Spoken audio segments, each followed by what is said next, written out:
God's Word encourages us.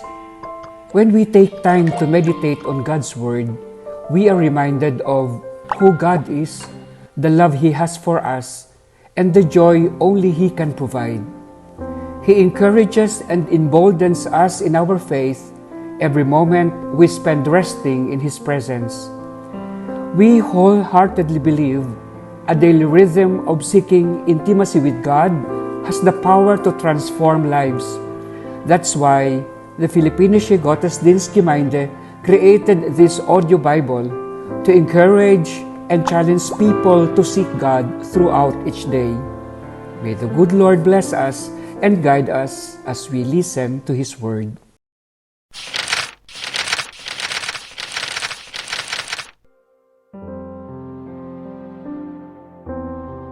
Matthew chapter 14. Herod's opinion of Jesus. At that time, Herod the Tetrarch heard of the reputation of Jesus and said to his servants, "This man is John the Baptist. He has been raised from the dead. That is why mighty powers are at work in him."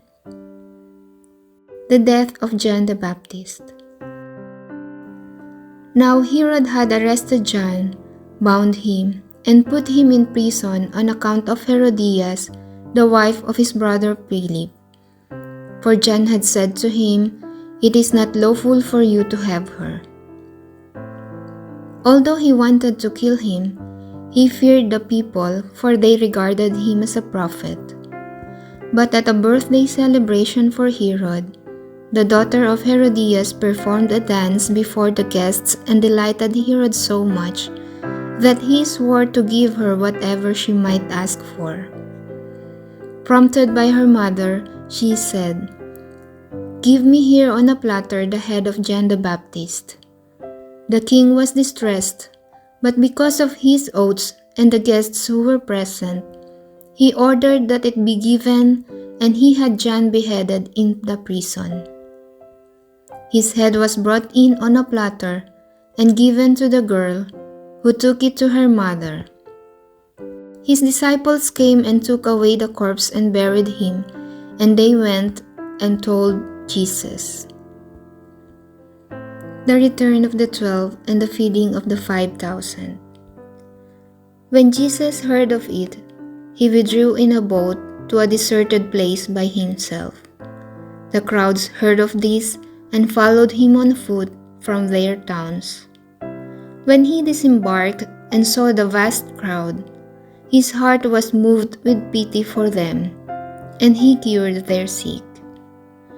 When it was evening, the disciples approached him and said, "This is a deserted place, and it is already late.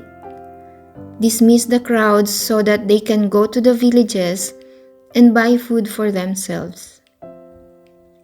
Jesus said to them, "There is no need for them to go away. Give them some food yourselves." But they said to him, 5 loaves and 2 fish are all we have here." Then he said, "Bring them here to me," and he ordered the crowds to sit down on the grass. Taking the 5 loaves and the 2 fish, and looking up to heaven, he said the blessing, broke the loaves, and gave them to the disciples, who in turn gave them to the crowds. They all ate and were satisfied, and they picked up the fragments left over, 12 wicker baskets full. Those who ate were about 5,000 men, not counting women and children. The walking on the water. Then he made the disciples get into the boat and precede him to the other side while he dismissed the crowds. After doing so, he went up on the mountain by himself to pray. When it was evening, he was there alone. Meanwhile, the boat, already a few miles offshore, was being tossed about by the waves, for the wind was against it. During the 4th watch of the night, he came toward them, walking on the sea. When the disciples saw him walking on the sea, They were terrified. "It is a ghost," they said, and they cried out in fear. At once Jesus spoke to them, "Take courage, it is I. Do not be afraid." Peter said to him in reply, "Lord, if it is you, command me to come to you on the water." He said, "Come." Peter got out of the boat and began to walk on the water toward Jesus.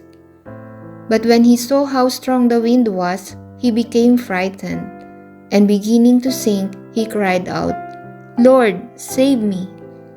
Immediately, Jesus stretched out his hand and caught him, and said to him, "O you of little faith, why did you doubt?" After they got out into the boat, the wind died down. Those who were in the boat did him homage, saying, "Truly you are the Son of God." The healings at Gennesaret. After making the crossing, they came to land at Gennesaret.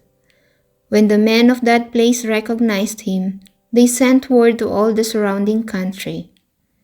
People brought to him all those who were sick and begged him that they might touch only the tassel on his cloak, and as many as touched it were healed. The word of the Lord.